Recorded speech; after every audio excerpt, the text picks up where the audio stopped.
What's up, gang? It is I, Carlton Flowers, your crypto pro. Yay! And it is time to take a look at Bitcoin, as we could be at a critical moment where we will find out if this is going to be a significant enough correction that we might get a second chance on scooping up some of our favorite altcoin projects, because that is what I certainly plan on doing. So let's just jump straight on in, and this is completely unrehearsed, unedited. I've been busy today, but when I pulled up the chart, I said, okay, it looks like things are going into the direction that I thought we need to discuss. All right, let's get rid of my handsome face, and here we are on the 4-hour chart. The first thing that we will notice is that we broke through the bottom of the critical support resistance zone right there. All right, so let's just kind of break this down here. We poked through it, came back to it, and now it looks like the bottom of the zone is becoming resistance. I would expect that after this crosses over, comes up, and then heads back down again, we're going to fail this and pretty quickly. And so we could hang down here in overbought or oversold zone for quite a while. I mean, there's no guarantee that we stay up there, as we know that stochastic can take these dips where we go down, come back up, and hit another hump, go down, come back up, hit another hump, as we're going into an overall uptrend. So we had this bullish movement all the way up to the top of this rectangle, to the top of the support / resistance zone, that flips each time that we poke all the way through it with a candle that can break and settle up above or below it. Now, after this top point right here, here's the stochastic peak. There it is. The next one was slightly a lower high, but we had a lower stochastic peak. So the stochastic is in an overall downward movement, where the biggest wave that we had that hit, here's boom, there's the wave right there. Let's make that green. Like throwing a rock into a pond, we get the big wave, and then the ripples start. And the ripples are smaller than the initial shock wave. So notice how these are just rippling on down, which tells me there's no strength in another move coming back, because this movement here is done. All right? So notice here, we had the big splash, but then we stayed up above and came right back to overbought zone. We stayed there, and now we sailed down, and on the next shot, we're getting this diminishing return with the ripples getting smaller and smaller and volume slightly moving down. That's why I'm expecting this to happen. Now, oops, that was supposed to be a circle. I'm expecting this to happen right there. Let's clear this out and look down here on the MACD. So we noticed that on the MACD oscillators, there's something significant here too, because overall, after we had this peak, that's supposed to be an arrow. Here we have peak that returns this spike here and here. And then we sailed on down. That corresponds to this movement down here. And it's interesting that at this peak on the MACD oscillators, we had a higher high twice in a row. But then we had the great big ramp up, which coincides to this movement on our oscillators. And then notice something. Let's just notice something here. Let's erase some of this stuff. Here's the price moving up like this, okay? And then here's the MACD oscillator right here that all of a sudden takes a break into this direction. But what was price doing up above? Price was still trying to go up. So by the time we get up here, we have a classic divergence. And we also have a divergence on the stochastic, as it is moving down while price was trying to stay up here. Now, in my experience, whenever you see these divergences happen, it usually ends with something that does this. A big fat, let's make that red, a big fat correction. But it's too early to tell just yet, but it's kind of looking like what things are adding up to. Let's just look and see what the one-day chart looks like and see if it gives us any hints. Here's our overall downward trending parallel trading channel that has been intact for quite some time. Now, this thing was just so interesting, where we had the big bullish movement up here. Let's make that a little thinner. Here's the bullish movement up from the bottom of the channel. And then we had a very short corrective move, and we returned up here to the top of this support and resistance zone. And now the downward movement. All right, I thought maybe we would make it to the top of this parallel trading channel, but we did not. Now, here's what's important to look at. We had stochastic peaks here and here, or we just stayed up here in overbought zone. So we jumped right back out of it once we dipped below the 80% line, and we had another couple peaks here and here. Very bullish. And we can't stay up there forever. We know that in history, we had times like in this zone here where we stayed above the overbought zone for quite some time. And this entire chunk is what gave us this run right here. And then it ended with this correction, and then we ran up there again. Here's another one in this zone.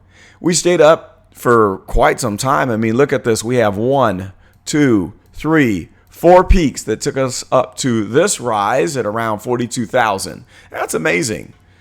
And then to turn around and do it again right here. So the overall movement as we headed up to this all-time high, we had a lot of these very strong moments where we had the double movements, a little double hump there, double slash triple here, and then we had the reversal in trend coming down.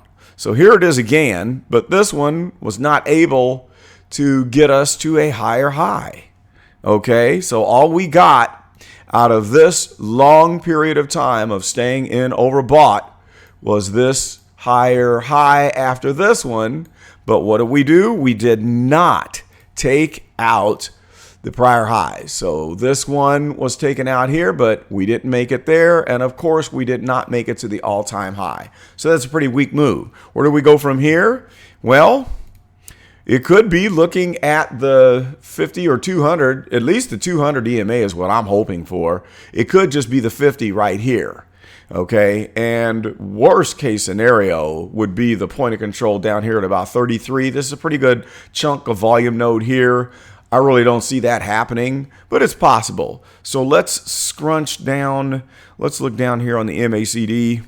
Notice that we had this extended movement from this bottom point here where we flew all the way to the top right here, and I think that movement is done. Now notice we had a classic divergence where up above price was going down, see, while these oscillators were moving up, while the stochastic was moving up.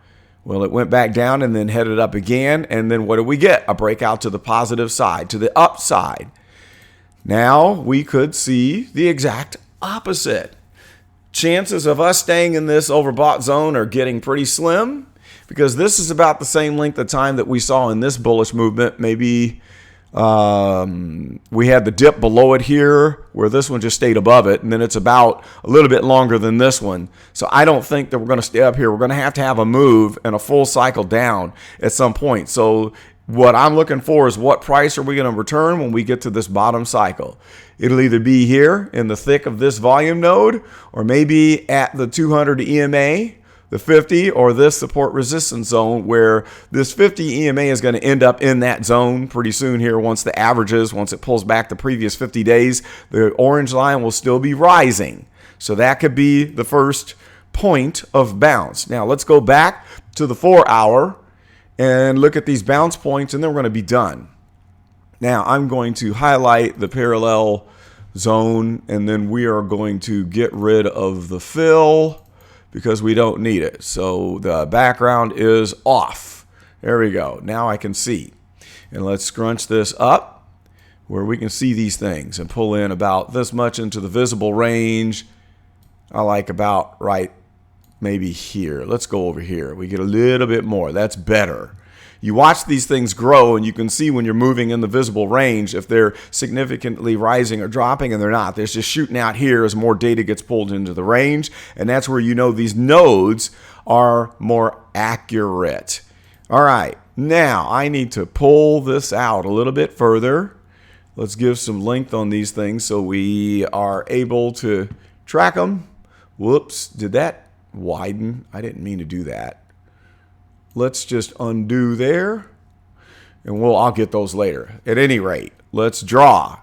Now, here are those possibilities. We could come down on the 4-hour to the 200 period EMA, which is crossing right into this support resistance zone. So first is our most likely scenario. We could drop down here to the top of this box and then bounce out from here. All right. That would be around 42,000. That's what I'm looking at. 42. The next possibility would be going down here to the point of control node right here. That's a very strong node at 39,667.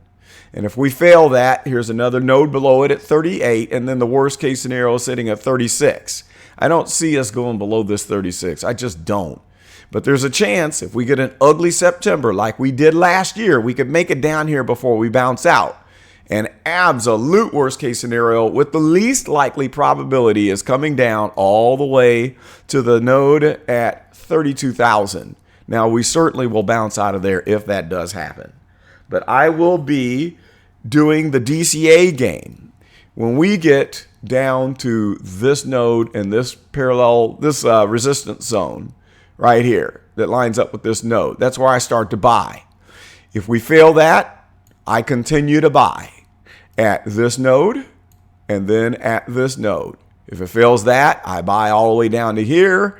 If we're lucky enough, I'll sell the couch if we make it down here. But that's my game. So the whole time while we're moving down and we don't know the true bottom, I got to start rebuying my favorite alts. And then I win no matter what, because if we bounce out of here, I'm good. If we bounce out of here, more profit. If we bounce out of here, even more, and I'm rich.